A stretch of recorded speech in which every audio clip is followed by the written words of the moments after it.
Hi there, I'm Julie Hasson, founder and chief story collector for the Chalk and Chances project. Today we're talking about the second key in building stronger student-teacher relationships, building trust.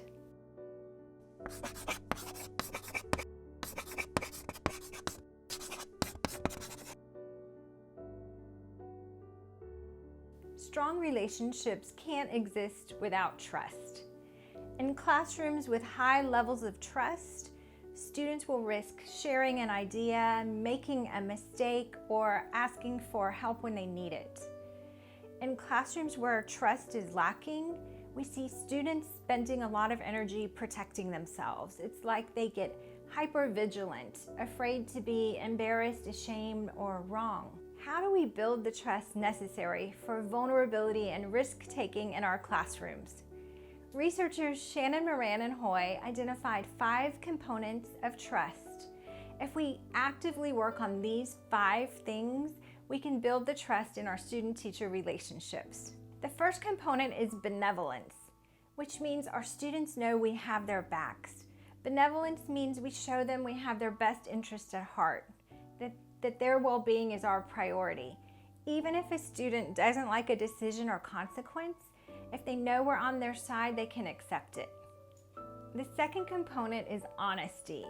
When students believe we tell them the truth, and when they believe we act with integrity and authenticity, they trust us more. They also trust us when they believe we take responsibility and own our own mistakes. Dishonesty can breed further distrust. Honesty is one of the most important components of building a stronger student-teacher relationship.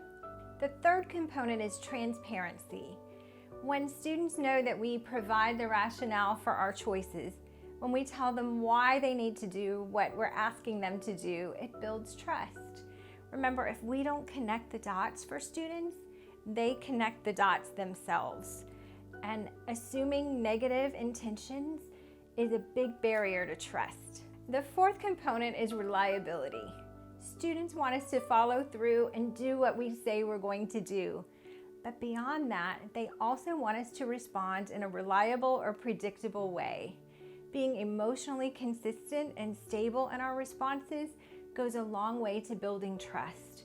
It's hard to trust someone who behaves erratically or unpredictably, so being even keel and suppressing some of those emotions is a great way to build trust with our kids. The fifth component is competency. Students trust us when they believe we know what we're doing. They trust us when we can effectively manage a classroom. They trust us when they think we can teach in a way that meets their needs. Sometimes their confidence in their ability to learn is tied closely to their confidence in our ability to teach. When we think about each of these components from a student's perspective, we can intentionally take actions that build trust. But we also have to remember that trust is reciprocal. If we want students to trust us, we have to trust them. We have to give them opportunities to show us that they're trustworthy. I met a young woman named Cindy at the farmer's market, and she had a story that illustrates this so beautifully about Mrs. Kenzie, a high school science teacher. Cindy said in high school, academics was not her priority. She was very committed to her social life. She didn't study or prepare for classes like she should have. In fact, she skipped classes pretty frequently. So when she was assigned to be Mrs. Kenzie's student assistant 6th period, she was surprised. She said she walked in that first day expecting the usual layout of rules and expectations, but that's not what Mrs. Kenzie did. Right away, Mrs. Kenzie gave her jobs to do. In fact, by the end of the first week, Mrs. Kenzie was sending her with messages and materials to other teachers down the hall, even down to the office. And Cindy realized it was important to her to not let Mrs. Kenzie down. She worked really hard to live up to Mrs. Kenzie's trust and expectations. And she said she started to spend more and more time in Mrs. Kenzie's room.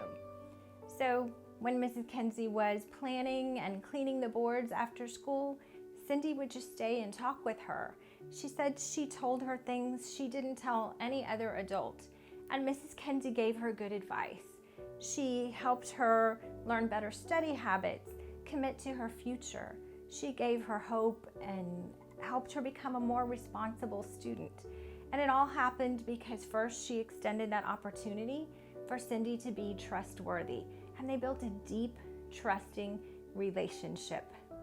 Listen, I know you have so much to accomplish and so little time in which to get it all done. But I promise you, if you will make an effort to do those actions that build more trust in your classroom, it will pay off. Students will be more willing to take a risk, to make a mistake, and to ask for help when they need it. And if you build those deep, trusting relationships, you will be the teacher that makes a lasting impact on a student's life. For a free ebook with little ways to make a big impact on your students, text the word resource to 66866 and visit chalkandchances.com for many more stories of inspiration.